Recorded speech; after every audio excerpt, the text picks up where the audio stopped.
जनपद में संदिग्ध परिस्थितियों में आधा दर्जन से अधिक बंदरों की मौत, जनपद में जहर देकर मारे। जनपद बनौली थाना क्षेत्र के रंछाड़ गांव के वन क्षेत्र में आधा दर्जन से अधिक बंदरों की मौत हो गई। जहरीला पदार्थ देकर हत्या करने की संभावना जताई जा रही है। ग्रामीणों में इस तरह बंदरों को मारने को लेकर रोष है। पुलिस ने मौके पर पहुंचकर जांच की। वन विभाग के अधिकारी इस मामले में ज़्यादा कुछ बोलने को तैयार नहीं है। विभाग के अधिकारियों के अनुसार मामले की सूचना पुलिस प्रशासन को दे दी गई है। जांच के पश्चात कार्यवाही की जाएगी। ग्रामीणों ने बताया कि गांव में माता के मंदिर में आगे जंगल में काफ़ी संख्या में बंदर रहते हैं। सोमवार शाम गांव के युवक वहां दौड़ लगाने पहुंचे तो उन्होंने अलग अलग स्थानों पर बंदरों के शव पड़े देखे। अधिकतर बंदरों के मुंह में झाग निकल रहे थे। उनका शरीर नीला पड़ा हुआ था। ग्रामीणों ने उन्हें जहरीला पदार्थ देकर मारने की आशंका जताई है। इसके बाद ग्रामीणों ने मृत बंदरों को गड्ढा खोदकर दबा दिया। मंगलवार को जब किसान अपने खेतों पर पहुंचे तो उन्हें भी पेड़ों पर बंदरों के शव दिखाई दिए। उन्होंने उन्हें भी पेड़ों से उतारकर गड्ढा खोदकर मिट्टी के नीचे दबाया। सूचना पर थाना पुलिस ने पहुंचकर मामले की जांच की। बागपत से सुनील अग्रवाल की रिपोर्ट।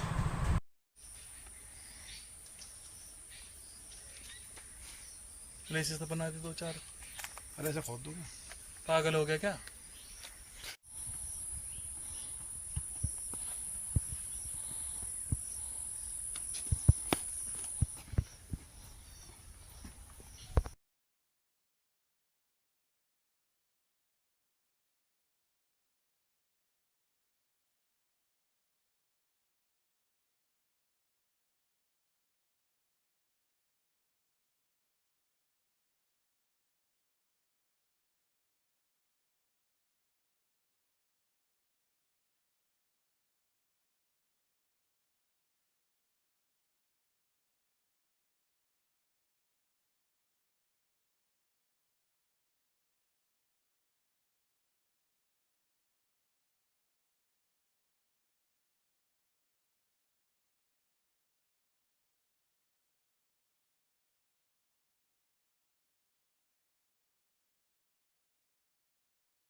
परिचय और पद जानना चाहेंगे आपका। मेरा नाम मोहम्मद वालिद है। मैं यहाँ डिप्टी इंजीनियर के पद पर तैनात हूँ।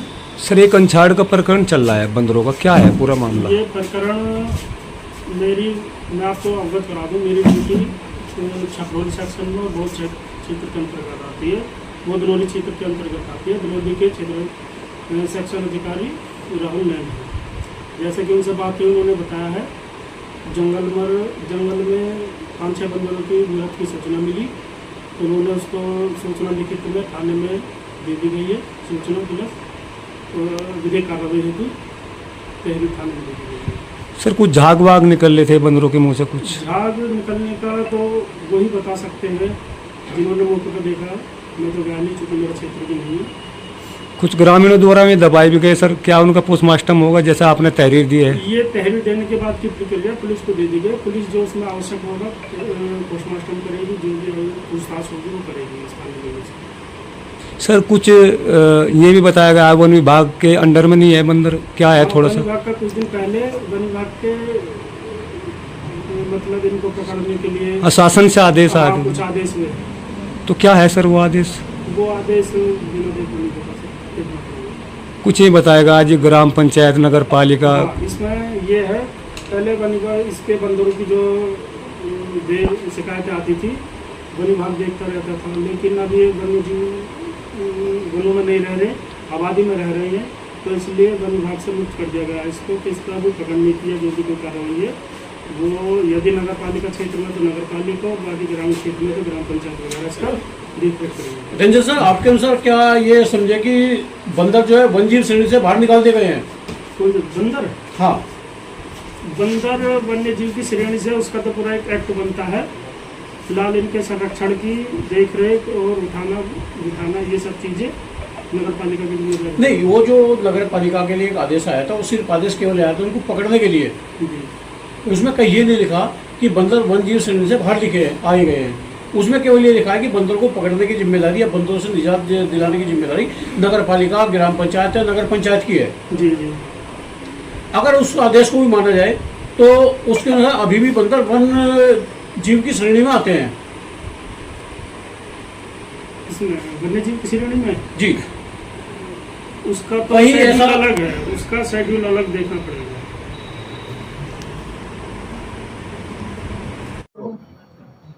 मैम, रंछाड़ गांव में बंदरों के शव मिले हैं, क्या है पूरा मामला? कल मेरे पास आदरणीय सीडीओ साहब का 6:10 पे फ़ोन आया कि कुछ वानर, उन्होंने तो 20-25 के आसपास बताया था कि वहाँ मृत पड़े हुए हैं रंछाड़ में। तो मैंने तभी शिकायतकर्ता का उन्होंने नंबर दिया था, उनसे बात की, तब उन्होंने भी 20-25 का नाम लिया मेरे सामने। फिर इसी क्रम में मैंने डीएफओ साहब से, क्योंकि वन विभाग का मैटर था ये, तो मैंने उनसे भी संपर्क किया डीएफओ साहब से। तब उन्होंने कहा कि सीडीओ साहब से आप बात करो, क्योंकि ये पशु विभाग के अधिकारी के उसमें आते हैं। सीडीओ साहब को फ़ोन लगाया, उनका फ़ोन नहीं मिला। फिर मैंने सीडीओ साहब को पुनः बताया, तब उन्होंने कहा कि वीओ से बात करो आप। फिर मैंने वीओ जो वहाँ के डॉक्टर अक्षय बालियान जी हैं उनसे बात की, और शिकायतकर्ता से भी कहा कि आप मुझे इतने बजे बता रहे हैं, कल आप सुबह ही बता देते तो मैं साइट पे भी आ जाती, क्योंकि 6-10 हो चुके थे और बारिश हो रही थी उस समय। तब उन्होंने बताया कि अंतिम संस्कार हमारे द्वारा कर दिया गया है उनका, और वो मृत हैं। डॉक्टर अक्षय बालियान से जब बात हुई तब उन्होंने कहा कि मैं सुबह जाऊँगा। उनकी टीम आज सुबह गई भी थी वहाँ पर। तब पता चला कि वहाँ 7 बंदर हैं, जैसा, क्योंकि ग्रामीणों से भी मेरी बात हुई उस संबंध में, प्रधान से भी बात हुई, अपने संबंधित सचिव से भी बात हुई। तब उन्होंने कहा कि शायद जहर खाने से ही, क्योंकि वो एक वीडियो भी मेरे पास आया है उसका, तो उसका नीला शरीर पूरा पड़ा हुआ है बंदर, एक बंदर का, काफ़ी बड़ा बंदर है। तो अब पोस्टमार्टम के बाद ही असली स्थिति उसकी निकल के आएगी कि जहर दिया गया, या हो सकता है कोई किसान अपनी फसलों में कोई कीटनाशक दे रहा हो और वो बंदरों ने उठा लिया हो, उनकी जीभ पे वो चला गया हो, और उसको शायद, क्योंकि कीटनाशक अगर है तो जहरीला ही होगा, उसको खाने से उनकी मृत्यु हुई है। वो तो पोस्टमार्टम रिपोर्ट के बाद ही फाइनल पता चल पाएगा। कब पोस्टमार्टम का?